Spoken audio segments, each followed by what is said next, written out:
അതിൻ്റെ വീഡിയോയിലേക്ക് എല്ലാവർക്കും സ്വാഗതം. ഇന്ന് ഞാൻ അത് ഉരുളക്കിഴങ്ങ് ഒരെണ്ണം നുറുക്കി വെച്ചിട്ടുണ്ട്. പിന്നെ തക്കാളി, സബോള, പിന്നെ ഒരു ക്യാപ്സിക്കോ, പിന്നെ ഇഞ്ചി, പച്ചമുളകും പിന്നെ വെളുത്തുള്ളിയൊക്കെ ഞാൻ അരിഞ്ഞ് വെച്ചിട്ടുണ്ട് കേട്ടോ. അത് ഞാൻ കാണിക്കാൻ മറന്നു. പിന്നെ ഞാൻ ഫ്രൈ പാൻ വെച്ചിട്ട് കടുക് ഇട്ടു. പിന്നെ അതിലെല്ലാം ഞാനത് അരിഞ്ഞതെല്ലാം കൂടിയിട്ട് ഒരുമിച്ചാണ് ഞാൻ ഇട്ടത് കേട്ടോ. സെപ്പറേറ്റ് ഒന്നും ഞാൻ ഇട്ടില്ല. എല്ലാം അതിൽ കൂടെ ചേർത്ത് ഒരുമിച്ചിട്ടു. നമ്മുടെ എല്ലാം കൂടി തക്കാളിയും പിന്നെ ക്യാപ്സിക്കവും പിന്നെ എല്ലാം കൂടിയിട്ട് ഒരുമിച്ചിട്ടു. എല്ലാം ചേർത്തതിന് ശേഷം അതിൽ ഉപ്പും പിന്നെ മഞ്ഞൾപ്പൊടി, മുളക് പൊടി, മല്ലിപ്പൊടി, കറി മസാല എല്ലാം അതിൽ ചേർത്തിട്ട് ഒന്ന് അതിലൊന്ന് അടച്ച് വെച്ചു കേട്ടോ. നന്നായി ഒന്ന് അടച്ച് വെച്ചു. കറിവേപ്പിൻ്റെ ഇല ഇട്ടു. അതിൽ മല്ലിത്തൈ ഉണ്ടെങ്കിൽ മല്ലിയില ഇടാം കേട്ടോ. ഞാൻ കറി മസാല ഒക്കെ ചേർത്തിട്ടുണ്ട് അതിൽ. മല്ലിയില ഉണ്ടെങ്കിൽ മല്ലിയില ഇടാം. പക്ഷെ ഞാൻ മല്ലിയില ഉണ്ടായിരുന്നില്ല, അപ്പം ഞാൻ ഇട്ടില്ല. പിന്നെ അതൊക്കെ ചേർത്തതിന് ശേഷം ഉരുളക്കിഴങ്ങ് കഴുകി വെച്ചത് അതിലേക്ക് ഇട്ടു കേട്ടോ. എന്നിട്ട് അത് നന്നായി ഇളക്കിയിട്ട് വെള്ളമൊന്നും ഒഴിക്കണ്ട കേട്ടോ.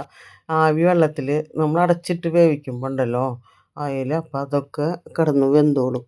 ആവിയിൽ ആന വരെ വേവുന്ന പറയുക കേട്ടോ. അങ്ങനെയാണ് പഴഞ്ചൊല്ല്.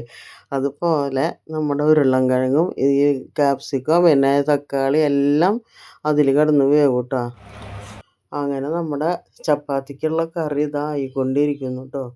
ഏതാണ്ടായിട്ടുണ്ട്. പിന്നെ ഞാൻ ചപ്പാത്തി ഉണ്ടാക്കുന്നതൊന്നും ഞാൻ കാണിച്ചില്ല. ചപ്പാത്തിയൊക്കെ ഉണ്ടാക്കി വെച്ചിട്ടുണ്ട്. അപ്പം ഞാൻ അതിലേക്കൊരു കറി എന്താ വേണ്ടതെന്ന് വെച്ച് നോക്കുമ്പോൾ ഇതൊക്കെ ഇരിക്കുന്നുണ്ട്. അപ്പോൾ ഞാനതൊന്നും ഉണ്ടാക്കിയതാണ് കേട്ടോ. നിങ്ങൾക്കത് ഇഷ്ടമാവുമെന്ന് അറിയില്ല. ഞാൻ കഴിച്ച് നോക്കുമ്പോൾ നല്ല ടേസ്റ്റ് ഉണ്ടായിരുന്നു കേട്ടോ. നിങ്ങളതുപോലെ ഉണ്ടാക്കി നോക്കൂ കേട്ടോ. നല്ല ടേസ്റ്റ് ഉണ്ടായിരുന്നു. സൂപ്പർ ടേസ്റ്റായിരുന്നു. ഞാൻ എന്നിട്ട് ഇപ്പോൾ കാപ്പി കഴിക്കാനായിട്ട് ഞാനിത് അതിലേക്ക് ചപ്പാത്തി വെച്ചു. എന്നിട്ട് അതിലേക്ക് എടുത്തു ചായ ഒഴിച്ചു. നിങ്ങളിതുപോലെ ഉണ്ടാക്കി നോക്കുക. നിങ്ങൾ എൻ്റെ വീഡിയോ മുഴുവനായിട്ടൊന്ന് കാണൂ കേട്ടോ. നിങ്ങൾക്കത് ഇഷ്ടപ്പെടാണ്ടിരിക്കില്ല. ഇഷ്ടപ്പെട്ടിട്ടുണ്ടെങ്കിൽ നിങ്ങൾ ലൈക്ക്, ഷെയർ ചെയ്യുക, സബ്സ്ക്രൈബ് ചെയ്യുക. Okay, thank you.